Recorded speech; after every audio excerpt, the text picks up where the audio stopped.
ମୋର ପ୍ରିୟ ପିଲାମାନେ, ଆଶା କରିବି ସମସ୍ତେ ବହୁତ ହି ଭଲରେ ଥିବ ଏବଂ ଆପଣଙ୍କର ପରିବାର ବି ପ୍ରାୟତଃ ସମସ୍ତେ ବହୁତ ହି ଭଲରେ ଥିବେ।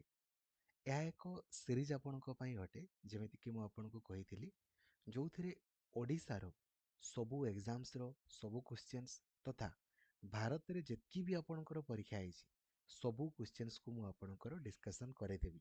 ଆଉ ଯାହା ବି ଆପଣଙ୍କର କ୍ୱେଶ୍ଚନ୍ସ ପଡ଼ିବ ଏଇ ଭିତରୁ ହିଁ ପଡ଼ିବ, ୟା ବାଦ୍ ଆପଣଙ୍କର କିଛି ପଡ଼ିବ ନାହିଁ।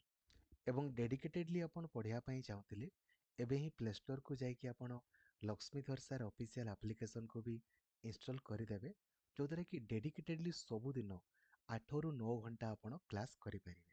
ଠିକ୍ ଅଛି, ଏହି ଭିଡ଼ିଓରେ ଆମେ ଡିସ୍କସନ୍ କରିବା ଓ ଏସ୍ଏସ୍ସି ତରଫରୁ ଯେଉଁ ଆକାଉଣ୍ଟାଣ୍ଟ ପରୀକ୍ଷା ଆପଣଙ୍କର ହେଇଥିଲା ତାର କ୍ୱେଶ୍ଚନ୍ସ ଆମେ ଡିସ୍କସନ୍ କରିବା। ଚାଲନ୍ତୁ ତାହେଲେ କାଳ ବିଳମ୍ବ ନ କରିକି ଆମେ ଆରମ୍ଭ କରିବା।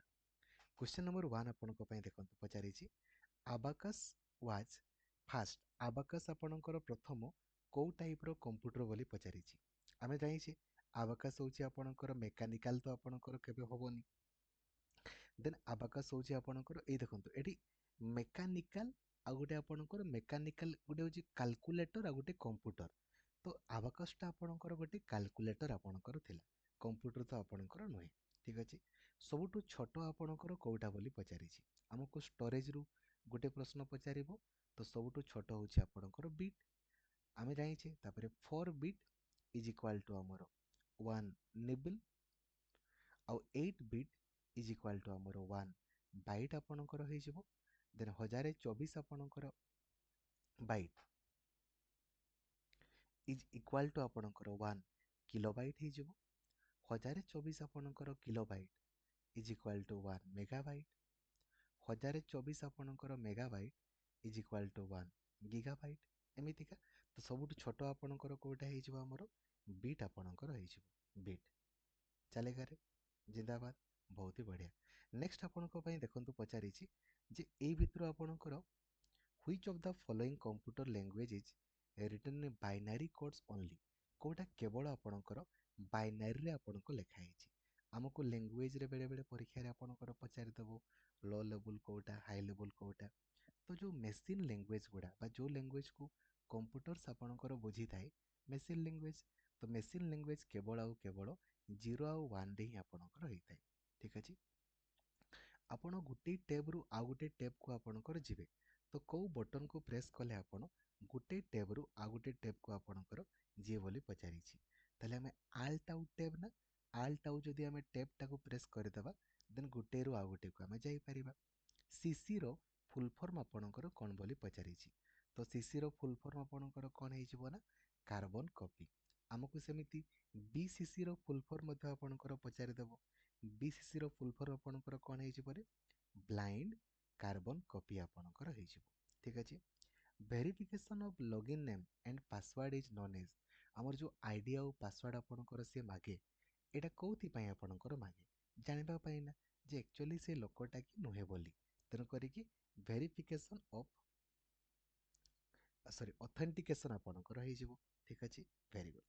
Which one of the following refers to the technique used for verifying the integrity of the message. ଆପଣ ଦେଖିଥିବେ ନା, ଏଇଟା ବାରମ୍ବାର ଆପଣଙ୍କର ପଚାରେ। ଯେତିକି ବି ଆପଣ ହ୍ୱାଟ୍ସଆପ୍ରେ ଚାଟ୍ କରୁଛନ୍ତି, ଦେନ୍ ଆପଣଙ୍କର ହେଇଗଲା ଏଇ ଯେଉଁ ଆଚ୍ଛା ଭେରିଫାଇଂ ଦେଖନ୍ତୁ ପଚାରିଛି ହେଲା, ଭେରିଫାଇ ଆପଣଙ୍କର ଡିଜିଟାଲ ସିଗ୍ନେଚରରେ ଆପଣଙ୍କର ହେଇଥାଏ। ଯେଉଁ ମେସେଜ ଗୁଡ଼ାକୁ ଆଉ କେହି ବି ପଢ଼ିପାରିବେନି, ସେଇଟା ହେଉଛି ଏନକ୍ରିପ୍ସନ୍। ଏମିତି ବି ଅପସନ୍ରେ ଏନକ୍ରିପ୍ସନ୍ ତ ନାହିଁ। ଆଉ ପ୍ରୋଟୋକଲ୍ ମାନେ ତ ରୁଲ୍ ରେଗୁଲେସନ୍ ଗୁଡ଼ାକୁ ଆମେ ପ୍ରୋଟୋକଲ୍ ବୋଲି ଆମେ କହିଥାଉ। ଏସିଓର ଫୁଲ୍ ଫର୍ମ ଆପଣଙ୍କର କ'ଣ ବୋଲି ପଚାରିଛି। ଏସିଓର ଫୁଲ୍ ଫର୍ମ କ'ଣ ହେଇଯିବ ରେ, ସାର୍ଚ୍ଚ ଇଞ୍ଜିନ୍ ଆମର ଅପ୍ଟିମାଇଜେସନ୍ ହେଇଯିବ ନା, ସାର୍ଚ୍ଚ ଇଞ୍ଜିନ୍ ଅପ୍ଟିମାଇଜେସନ୍ ଆପଣଙ୍କର ହେଇଯିବ। ଠିକ୍ ଅଛି, ଏଠି ପଚାରିଛି ଆପଣଙ୍କର ବୁଟ୍। ବୁଟ୍ ମାନେ କ'ଣ, କମ୍ପ୍ୟୁଟର ଆପଣଙ୍କର ଷ୍ଟାର୍ଟ ହେବାକୁ ଆମେ କ'ଣ ବୋଲି କହିଥାଉ ନା ବୁଟିଂ ବୋଲି ଆମେ କହିଥାଉ। ତାହେଲେ ବୁଟିଂ ହେବା ପାଇଁ କ'ଣ ଦରକାର, ମାନେ କମ୍ପ୍ୟୁଟର ଷ୍ଟାର୍ଟ ହେବା ପାଇଁ କ'ଣ ଦରକାର ଆପଣଙ୍କର, ନମ୍ବର 1 ଅପରେଟିଂ ସିଷ୍ଟମ୍ ଆପଣଙ୍କର ଦରକାର। ବିନା ଅପରେଟିଂ ସିଷ୍ଟମ୍ରେ ସେ ଆପଣଙ୍କର ବୁଟିଂ ହେବ କି, ସେ ଆପଣଙ୍କର ବୁଟିଂ ହେବ ନାହିଁ। ତେଣୁ କରିକି ଅପରେଟିଂ ସିଷ୍ଟମ୍ ନିହାତି ଦରକାର। ଦ ଡେସ୍ enables your computer to connect with other computer. ଗୋଟିଏ ଆପଣଙ୍କର ଯେଉଁ ଅନ୍ୟ ସହିତ ଆପଣଙ୍କର କନେକ୍ଟ ହୁଏ, କାହା ଦ୍ୱାରା ଆପଣଙ୍କର ହେଇଥାଏ? ଏନ୍ଆଇସି ନା ନେଟୱାର୍କ ଇଣ୍ଟରଫେସ୍ କାର୍ଡ ଦ୍ୱାରା ଏନ୍ଆଇସି ଦ୍ୱାରା ଆପଣଙ୍କର ହେଇଥାଏ। ଏଇଟା ବୁଲେଇକି ମଧ୍ୟ ଆପଣଙ୍କୁ ପଚାରିଦେବ ଯେ what is the full form of NIC? ତ ନେଟୱାର୍କ ଇଣ୍ଟରଫେସ୍ କାର୍ଡ ଆପଣଙ୍କର ହେଇଯିବ। Next, which of the following refers to restarting the system when it is already power on? ଏ ଯେଉଁ ରିଷ୍ଟାର୍ଟ ଆମେ କରୁଛେ ତାକୁ ଆପଣଙ୍କର କ'ଣ ବୋଲି କୁହାଯାଏ? ତାକୁ ଆମର ୱାର୍ମ ବୁଟ୍ ବୋଲି ଆପଣଙ୍କ। ଏବେ ଆପଣଙ୍କ ମନରେ ପ୍ରଶ୍ନ ଆସୁଥିବ କି ସାର୍ ଆକ୍ଚୁଆଲି କୋଲ୍ଡ ବୁଟ୍ ଆଉ ୱାର୍ମ ବୁଟ୍ ମଧ୍ୟରେ ଆମର ଡିଫରେନ୍ସ କ'ଣ? ଦେଖନ୍ତୁ, କୋଲ୍ଡ ବୁଟ୍ ଆପଣଙ୍କର କହିଲେ କ'ଣ ନା, ଗୋଟେ କମ୍ପ୍ୟୁଟରଟାକୁ ମାନେ କୋଲ୍ଡ ବୁଟ୍ କହିବା ଯାହା କମ୍ପ୍ୟୁଟରକୁ ଷ୍ଟାର୍ଟ କରିବା ଆପଣଙ୍କର ତାହା। କମ୍ପ୍ୟୁଟର ଅଫ୍ ହେଇକି ଆପଣଙ୍କର ଥିଲା, ତାକୁ ଆମେ ଅନ୍ କଲେ, ଠିକ୍ ଅଛି। ୱାର୍ମ ବୁଟ୍ ଆପଣଙ୍କର କହିବା ଯାହା ରିଷ୍ଟାର୍ଟ ଆପଣଙ୍କର କହିବା ତାହା ରିଷ୍ଟାର୍ଟ ହେଲା।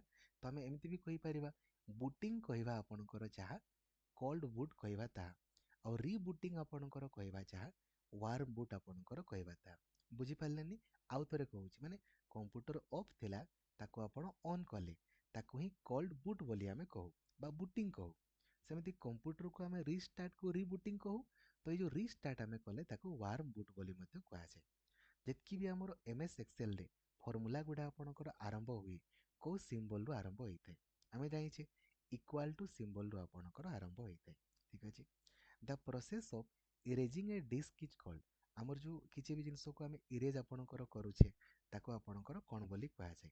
କିଛି ବି ଜିନିଷ ଆମେ ଇରେଜିଂ କରିବାକୁ ଆମେ କ'ଣ ବୋଲି କହୁନା, ତାକୁ ଆମେ ଫର୍ମାଟିଂ ବୋଲି ଆମେ କହିଥାଉ। ଫର୍ମାଟିଂ, ଆପଣମାନେ ଫୋନ୍କୁ ବି ଫର୍ମାଟିଂ ବଗେରା କରନ୍ତି ନା? In which situation running application of N user account remains active? ଆମେ କ'ଣ କରିଥାଉ କହିଲେ, ନର୍ମାଲି ଆପଣଙ୍କର ଆମେ ଏଇ ଯେଉଁ ଲଗଅପ୍ ଆପଣଙ୍କର ଆମେ କରିଥାଉ। ଲଗଅପ୍ କଲେ କ'ଣ ହୁଏ ନା, ତଳ ପଟେ ଆପଣଙ୍କର ସବୁ ଜିନିଷ ଗୁଡ଼ା ଆପଣଙ୍କର ଲଗଅପ୍ ତ ଅପେକ୍ଷା ସୁଇଚ୍ ୟୁଜର୍ ଆପଣଙ୍କର କରିଦେଲେ ତଳ ପଟେ ଆପଣଙ୍କର ସବୁ ଆକ୍ଟିଭ୍ ହିଁ ଚାଲିଥାଏ। ହ୍ୱିଚ୍ ଅଫ୍ ଦ, ଆଚ୍ଛା ପଚାରିଛି ଆପଣଙ୍କର, which one of the following refers to the copies of the same data or information occupy the memory space at multiple places? ବହୁତ ସାରା ଜାଗାରେ ଆପଣଙ୍କର ଯେଉଁ ରହିଥାଏ ତାକୁ ଆମର କ'ଣ ବୋଲି କୁହାଯାଏ? ତାକୁ ଡାଟା ରେଡୁଣ୍ଡାନ୍ସି ବୋଲି ଆପଣଙ୍କର କୁହାଯାଏ, ଠିକ୍ ଅଛି। In Excel which one denoted a range from B1 through E5? B1ରୁ ଆପଣଙ୍କର ଯେଉଁ E5 ପର୍ଯ୍ୟନ୍ତ ତାକୁ ଆପଣଙ୍କର କ'ଣ ବୋଲି କୁହାଯାଏ? ତାକୁ ଆମେ ଏମିତି ଆକାରରେ ଆପଣଙ୍କୁ ଲେଖିବା B1ରୁ E5 ଏଇଭଳିଆ, ଠିକ୍ ଅଛି। ବିଲକୁଲ। From where we can change the name of N user account in computer? ଆପଣ କିଛି ବି ଚେଞ୍ଜ ବଗେରା କରିବେ କେଉଁଠୁ କରିପାରିବେ ନା କଣ୍ଟ୍ରୋଲ ପ୍ୟାନେଲରୁ ହିଁ ଚେଞ୍ଜ କରାଯାଇପାରିବ, କେବଳ ଆଉ କେବଳ କଣ୍ଟ୍ରୋଲ ପ୍ୟାନେଲରୁ ହିଁ, ଠିକ୍ ଅଛି। Next, which is considered A direct entry input device? କେଉଁଟା ଆପଣଙ୍କର ଇନପୁଟ୍? ସବୁଗୁଡ଼ା ତ ଆପଣଙ୍କର ଅଟେ, ତାହେଲେ ଅଲ୍ ଆପଣଙ୍କର ଅଛି ମାନେ ତ ଏଠି କରିଦେବା ଆଉ, ଠିକ୍ ଅଛି। ନେକ୍ସଟ, କିନ୍ତୁ ଆଉ କ'ଣ ଦେଖନ୍ତୁ, ମାଉସଟା ବି ଆପଣଙ୍କର ଟଗଲ ଡିଭାଇସ୍, ଟଗଲିଂ, ଠିକ୍ ଅଛି। ଡାଇରେକ୍ଟ ଏଣ୍ଟ୍ରି ଇନପୁଟ୍ ଡିଭାଇସ୍, ତ ଡାଇରେକ୍ଟ ଏଣ୍ଟ୍ରି ଇନପୁଟ୍ ଡିଭାଇସ୍ ସବୁଗୁଡ଼ା ଆପଣଙ୍କର ଅଟେ, ଠିକ୍ ଅଛି। A storage area use to store data, ଆଚ୍ଛା ଡାଟା ଗୁଡ଼ା ଆପଣଙ୍କର କେଉଁ ଜାଗାରେ ଷ୍ଟୋର ଆପଣଙ୍କର ହୁଏ? ନର୍ମାଲି ଆମର ମେମୋରିରେ ଆପଣଙ୍କର ହେଇଥାଏ। କେଉଁଠି ଆପଣଙ୍କର ହୁଏ? ମେମୋରିରେ ଆପଣଙ୍କର ହେଇଥାଏ। କିନ୍ତୁ ଏଠି କ'ଣ କହିଛି, to store data to compensate for the difference in speed at which the different units can handle. ମାନେ ଏଇ ଯେଉଁ ଆପଣ ଦେଖିଥିବେ କ'ଣ ହୁଏ କି କହିଲେ, ଆପଣ ଦେଖିବେ କେତେ ସ୍ପିଡ୍ ଚାଲୁଛି, କେତେ ଧୀରେ ଚାଲୁଛି, ଆପଣ ବଫରିଂ ବୋଲି କୁହନ୍ତି ନା, ତାକୁ ବଫର ବୋଲି କୁହାଯାଏ। What is gutter in margin in MS word? Gutter ଆପଣଙ୍କର କହିଲେ କ'ଣ ବୁଝନ୍ତି ବୋଲି ପଚାରିଛି। ତ ଗଟର ଆପଣଙ୍କର କହିଲେ କ'ଣ ନା, ଏଇଟା ବାଇଣ୍ଡିଂ ସାଇଡ୍ ଆପଣଙ୍କର ପ୍ରିଣ୍ଟିଂ କରିବା ପୂର୍ବରୁ ଆପଣଙ୍କର ବାଇଣ୍ଡିଂ ସାଇଡ୍ରେ ଯେଉଁ ମାର୍ଜିନ୍ ଆପଣଙ୍କର ଦିଆଯାଏ, margin that is added to the binding side of page when printing. ଆପଣ କିଛି ପ୍ରିଣ୍ଟ କରିବେ ତ ବାଇଣ୍ଡ ପାଇଁ କିଛି ଜାଗା ଛାଡ଼ି ଦିଅନ୍ତି ନା, ଯେଉଁ ଏମିତି ଏମିତି ବାଇଣ୍ଡିଂ କରିବା ପାଇଁ, ତାକୁ ହିଁ ଗଟର ବୋଲି କୁହାଯାଏ। ତ ଏହା ଥିଲା OSSC ଆକାଉଣ୍ଟାଣ୍ଟର କ୍ୱେଶ୍ଚନ୍ 2023ର। Thank you.